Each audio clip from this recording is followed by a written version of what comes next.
Okay, let's just dive right into this. Welcome to today's explainer.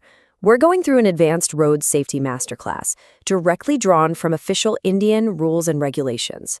We're going to transform how we think about driving, taking you from a passive driver to an active, highly professional road user. So forget the standard, just wear your seatbelt lectures. Today, we're officially moving beyond the blame game and taking total control of our safety on the roads. Now, let's start with a massive and, honestly, highly sobering statistic. According to official data, a staggering 80% of road accidents are caused by driver error. 80%. That usually boils down to a lack of knowledge or just a momentary lapse in judgment. And, well, remember that old Latin phrase, ignorantia juris non excusat. Basically, ignorance of a law is simply not an excuse, especially when lives are on the line. And all those errors, they lead us to a really harsh reality. India actually contributes to a shocking 11% of all global road deaths. Think about that for a second. Looking at that number, you've got to ask yourself, can you actually stop an accident before it even happens? Well, a well-trained professional driver absolutely can, just by anticipating the environment around them. So who is exactly most at risk out there?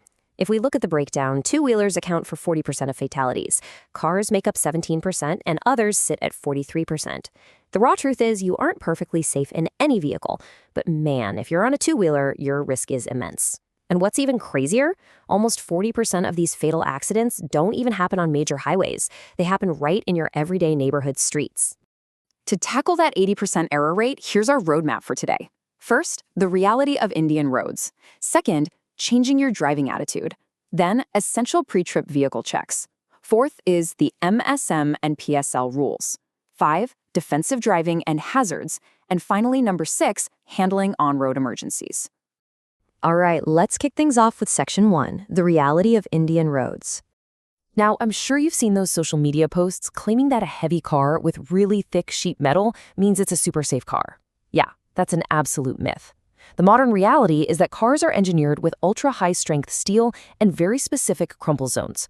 The car is quite literally designed to sacrifice itself. It crumples up to absorb the impact energy before that force can ever reach you sitting inside the cabin. Moving right along to Section 2, changing your driving attitude.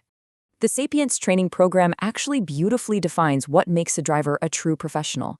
It really all comes down to these 5 key responsibilities. You've got to put safety first, obey traffic rules, keep the vehicle safe, stay alert, and treat others with respect. You see, a professional driver isn't just steering a machine. They're actively protecting lives, physical property, and honestly, their organization's reputation on every single trip. Okay, Section 3, essential pre-trip vehicle checks. Did you know that a super simple 5-minute visual inspection before every single journey can literally prevent fatal breakdowns? Seriously, this is the exact daily checklist you should be using. From tire pressure to brake fluid, lights, and mirrors, this document leaves absolutely nothing to chance. The golden rule to remember here? Drivers must never, ever assume someone else has already checked their vehicle. When you take the wheel, you take the responsibility, period.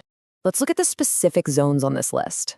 When you're checking the front and the engine bay, you absolutely must look under the vehicle for any fluid leaks. When inspecting your wheels, you're verifying that your tire tread meets that 1.6 millimeter legal limit. And inside the cab, you're testing your seatbelt lock. Catching a minor defect right here in the driveway prevents a major disaster out there on the road.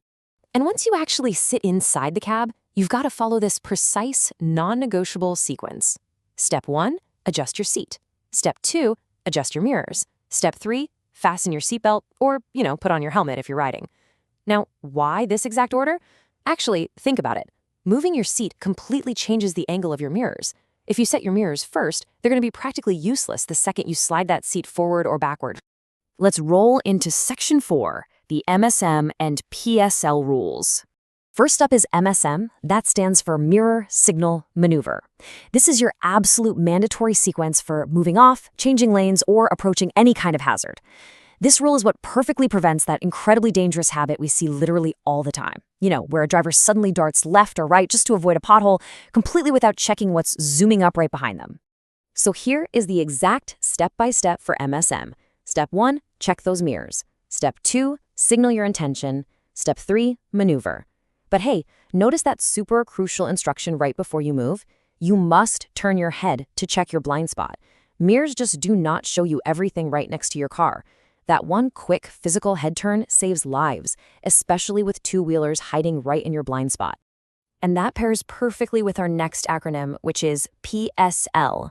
That stands for Position, Speed, Look. This is the required approach for safely navigating intersections and turns.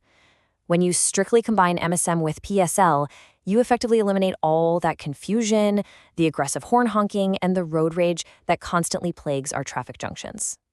So here's exactly how PSL works in the real world. Step 1. Position yourself in the correct lane at least 50 meters prior to your turn. Step 2. Adjust your speed, meaning slow down and shift to a lower gear before the turn. Step 3. Look to ensure your exit path is completely clear. This absolutely prevents that terrifying habit we've all seen, right? Where a driver cuts across 3 whole lanes of traffic from the extreme left just to make a right turn at the last possible second. No way, we're not doing that. Now for Section 5, Defensive Driving and Hazards. How do you actually handle unpredictable drivers out there? Well, it requires the observe, think, and act protocol.